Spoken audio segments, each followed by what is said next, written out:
വരാനുള്ളത് വഴി തങ്ങില്ല sir. Sir കുറ്റം ചെയ്തിട്ടില്ലെന്ന് എല്ലാവർക്കും അറിയാം. സത്യം അധികകാലം മറഞ്ഞു നിൽക്കില്ല സാർ.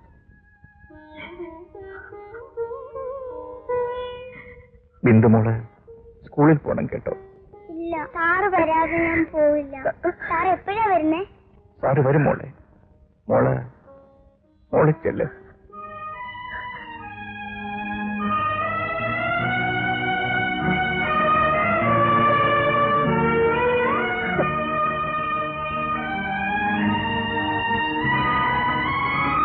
എന്റെ പൊന്നുമുത്തി, എന്റെ കല്യാണത്തിന് മുൻപ് സാറിനെ ജയിലിൽ നിന്ന് വിടണേ.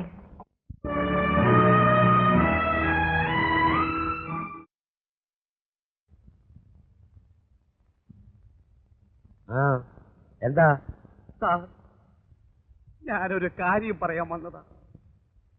സരള ടീച്ചറെ കൊന്നത് ഗോപി സാറല്ല, ഞാനാണ് സാർ.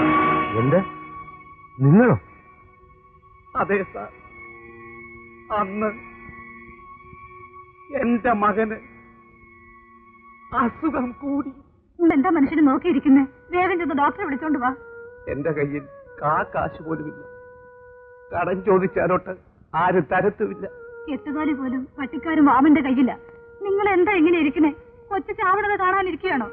ഞാൻ എവിടുന്ന് കാശുണ്ടാക്കാനാ?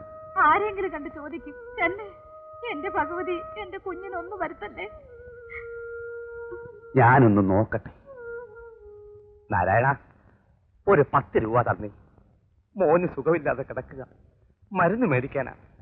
വേറെ പണി വല്ലതും ഉണ്ടോ നോക്കിയിട്ടുള്ളേ. തരാനുള്ളത് തന്നിട്ടില്ല, പിന്നെ 10 രൂപ. തനിക്ക് നാണമില്ലല്ലോ ചോദിക്കാൻ. മുഖം മൂടി ആക്രമണം. 45 വയസ്സുള്ള വയസ്സിത്തള്ളയെ കൊന്ന് അലമാരിയിലിരുന്ന ആഭരണങ്ങൾ മോഷ്ടിച്ചിരിക്കുന്നു. എങ്ങനെ ഇരിക്കുന്നു? 16 വയസ്സുള്ള കോളേജ് കുമാരിയെ കൊന്നവനെ തെളിവില്ലാതെ വെറുതെ വിട്ടിരിക്കുന്നു. ചോദിക്കാനും പറയാനും ആരുമില്ലാത്ത കാലമല്ലേ. ഇവിടെ എന്ത് നടന്നാലും ആർക്കും ഒരു ഖേദവുമില്ല.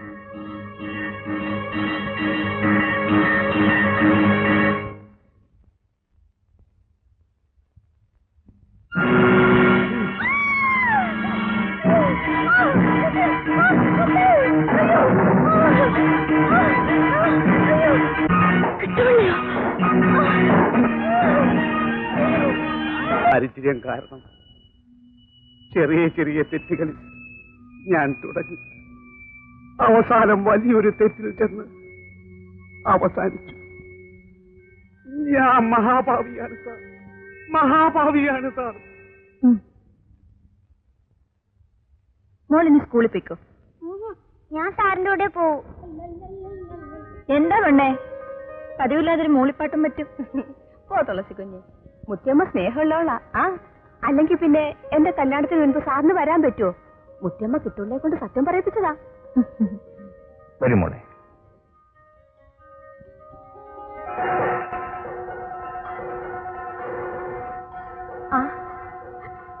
തുളസി കുഞ്ഞ്, മുത്തിയമ്മയുടെ തുള്ളൽ തുടങ്ങാറായി. ചെന്റെ ഒരു ശബ്ദം കേട്ടോ? മാളുവേ,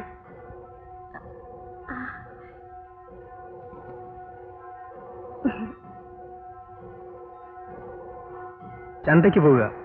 എന്തൊക്കെയാ വേണ്ടത് വെച്ചൊരു തുണ്ട് കുറിച്ചിതാ. എനിക്കൊന്നും വേണ്ട, ഒന്ന് വേഗം വന്നാ മതി. എങ്ങനെയാ വേഗം വരിക? സാധനങ്ങളൊക്കെ വാങ്ങണ്ടേ? വാങ്ങിയാലുടൻ ഞാൻ ഓടി വരില്ലേ എന്റെ മാളുക്കുട്ടിയുടെ അടുത്തേക്ക്? പറ, മാളുക്കുട്ടിക്ക് എന്താ വേണ്ടേ? പറയട്ടെ. വളങ്കു വെച്ച് സിന്ദൂര ചെപ്പ്. അതിന്ന് ഞാൻ എങ്ങനെയാലും വാങ്ങിക്കൊണ്ടുവരും. വാ പോവാം.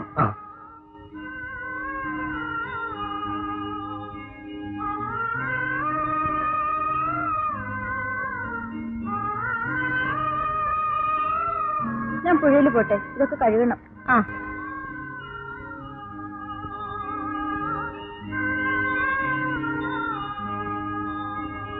എന്റെ സുന്ദരി കുട്ടിക്ക് ഞാനിന്ന് സിന്ദൂരം തൊട്ട് വരാം. രാജപ്പേട്ട കൊണ്ടുവരും.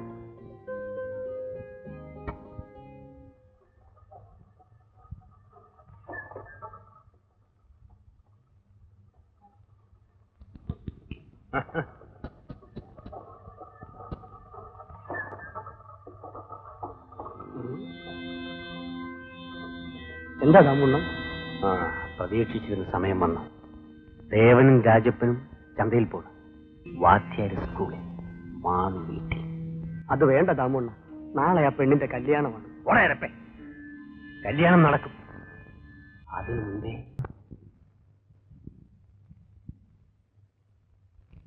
മാളു, ദേ ചിന്തുരിച്ചപ്പ് കൊണ്ടുവന്നു. നല്ല ചിന്തുരിച്ചപ്പ. ദേ നീ പറഞ്ഞ സിന്ദൂരച്ചപ്പ്.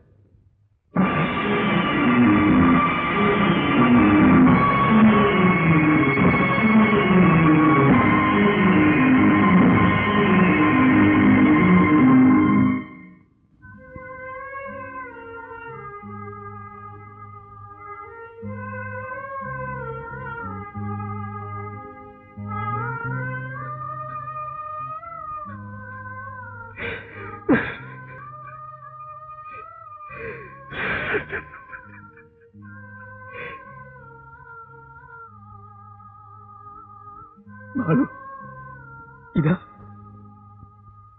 നീ പറഞ്ഞ സിന്ദൂരച്ചപ്പ്.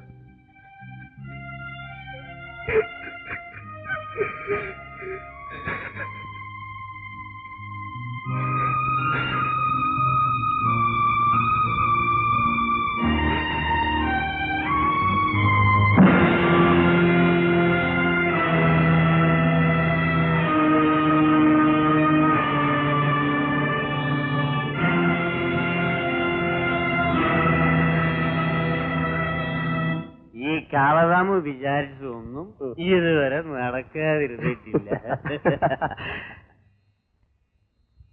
ദാമുണ്ണ, കൈ കിട്ടിയിരുന്ന ഏലസ് എവിടെ? ഇതാ.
സാർ, ഞാൻ ദാമോദരനെ കൊന്നു. ഗോപി സാറിന് സ്ഥലം മാറ്റമാണ്. എങ്ങോട്ടാ സാർ? സാറിന്റെ നാട്ടിലേക്ക് തന്നെ, ഉണ്ടക്കയത്ത്. വളരെ സന്തോഷം സാർ. ഇനി ഗോപി സാർ അറിയാത്ത ഒരു കാര്യം ഞാൻ പറയാം. ഞാൻ DEOയെ കണ്ടിരുന്നു. സ്ഥലം മാറ്റം സാറിന്റെ നാട്ടിലേക്ക് തന്നെ ആയിരിക്കണമെന്ന് ഞാൻ പ്രത്യേകം പറഞ്ഞു. എന്താണെന്നോ കാരണം? ഇത്രയൊക്കെ കുഴപ്പങ്ങൾ ഉണ്ടായ സ്ഥിതിക്ക് സാറിന് ഇവിടെ തുടരാം. പക്ഷേ സാർ ശിക്ഷിക്കപ്പെടാനോ പിന്മാറാനോ പാടില്ലെന്ന് എനിക്ക് നിർബന്ധമുണ്ടായിരുന്നു. കാരണം താങ്കളെപ്പോലുള്ള അധ്യാപകർ ഈ സ്ഥാപനത്തിന് ആവശ്യമാണ്. എല്ലാവരും മുഖംമൂടി അണിഞ്ഞ് മാന്യന്മാരാകുന്നവരാണ്. അധ്യാപകരിലും ചുണയും ചുറുചുറുക്കും ഉള്ളവരുണ്ടെന്ന് സാർ തെളിയിച്ചു. എനിക്ക് അഭിനന്ദനങ്ങൾ. ഞാനിറങ്ങട്ടെ സർ. അങ്ങനെ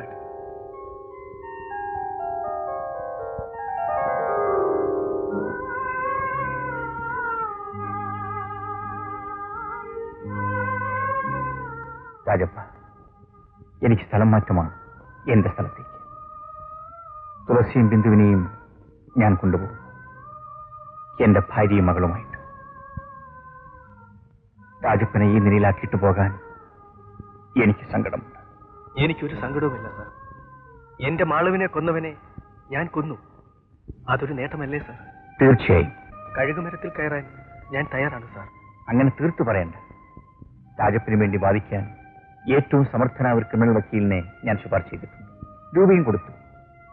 ഇനി എത്ര വേണമെങ്കിലും കൊടുക്കാമെന്നും പറഞ്ഞിട്ടുണ്ട്. ഒരു വേള രാജപ്പൻ ശിക്ഷിക്കപ്പെട്ടില്ലെന്ന് വരാം.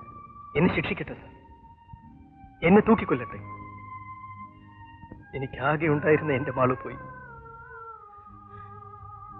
ഞാനിനി ആർക്കു വേണ്ടി ജീവിക്കണം സാർ? ബന്ധങ്ങൾ ജനിക്കുകയും തകരുകയും ചെയ്യുന്ന ഒരു ലോകത്താണ് നാം ജീവിക്കുന്നത്. മറക്കുക എന്ന് പറയുന്നത് ക്രൂരമാണ്. എങ്കിലും മറക്കാൻ ശ്രമിക്കുക. രാജപ്പനെ കാണാൻ ഞാൻ ഇനിയും വരും. ദേവന് വേണ്ടതൊക്കെ ചെയ്യാൻ ഒരാളെ ഏർപ്പാട് ചെയ്തിട്ടുണ്ട്. ഞങ്ങൾ വരട്ടെ.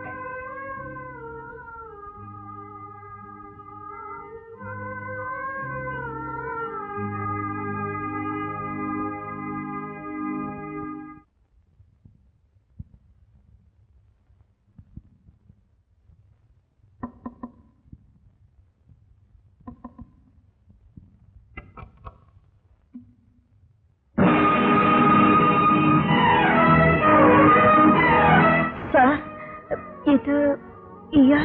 എന്റെ അനുജൻ രവി. ഇയാളാണ്? എനിക്കറിയാം. തുളസി എന്ന് ആ ഫോട്ടോ എന്നെ കാണിച്ചില്ലേ? അപ്പോഴേ എനിക്ക് മനസ്സിലായി. അതുകൊണ്ടാണ് തുളസിയെ കൂടുതൽ നിർബന്ധിച്ച് ഞാൻ എന്റെ ഭാര്യയാക്കിയത്. രവി, ഇത് എന്റെ ഭാര്യ തുളസി. ഇത് എന്റെ മകൾ ബിന്ദു. തുളസി, കഴിഞ്ഞതെല്ലാം മറന്നേക്കും. എന്റെ ഭാര്യയാണെന്നുള്ള ഉറച്ച വിശ്വാസത്തോടെ വലതുകാൽ വെച്ച് അകത്തേക്ക് കയറും.